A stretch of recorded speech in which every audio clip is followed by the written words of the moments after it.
Well, hello everybody. My name's Keith and we're here at our gardens in Mifflinburg, Pennsylvania.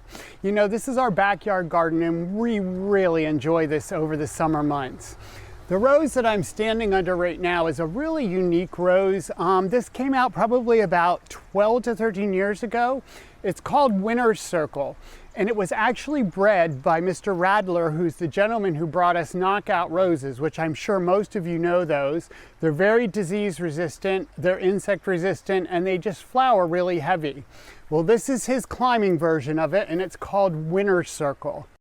On around the corner here, we have some of our post planters. I like to do these post planters because not only are they attractive to look at, but they also bring your flowers up out of the garden so that it gives you something different to look at that's a little bit higher. It brings the flowers a little bit more to eye level.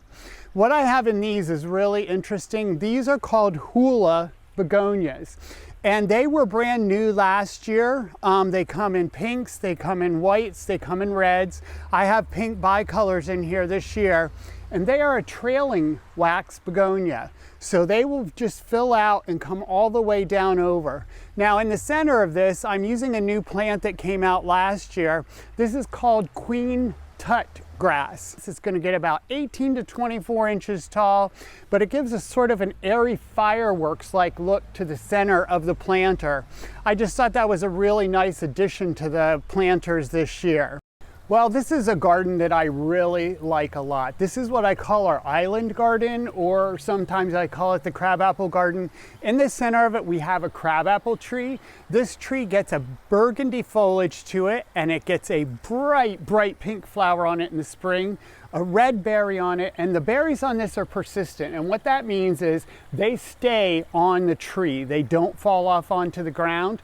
What's nice about that is you don't have a mess underneath it. And then next spring, as the birds are coming back, that they'll clean them off and you don't have a mess anywhere. But what I really like in this garden are the lilies. Now, I know a lot of you are very familiar with daylilies, and this garden houses one of my favorite daylilies, and that would be the yellow one that's right over here. It has a tinier flower. That yellow daylily is called Bitsy. And believe it or not, faithfully, that starts flowering on Memorial Day. It flowers heavy through the 4th of July. It'll give us about 3 or 4 weeks when it's not in bloom, and then beginning in August, it starts flowering again all the way through until it freezes. It is one of the most reliable re-blooming daylilies that I've ever grown.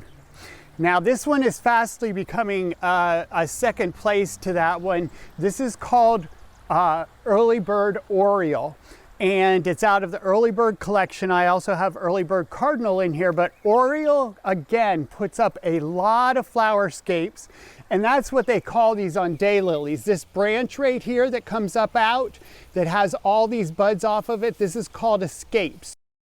Now the other lilies that I have in here that I really like a lot are these, and these are called LA hybrids. And they are a lily, I would say, that probably came out maybe about 10 or 12 years ago. They are a cross between an Asiatic lily, which gives us the brilliant colors that they come in, and believe it or not, an Easter lily, or Lily longiforum. And that's how they get the title LA. It's longiforum and Asiatic, so they're LA lilies. So what they've done is given us sort of the best of both worlds. They've given us a very strong straight stem.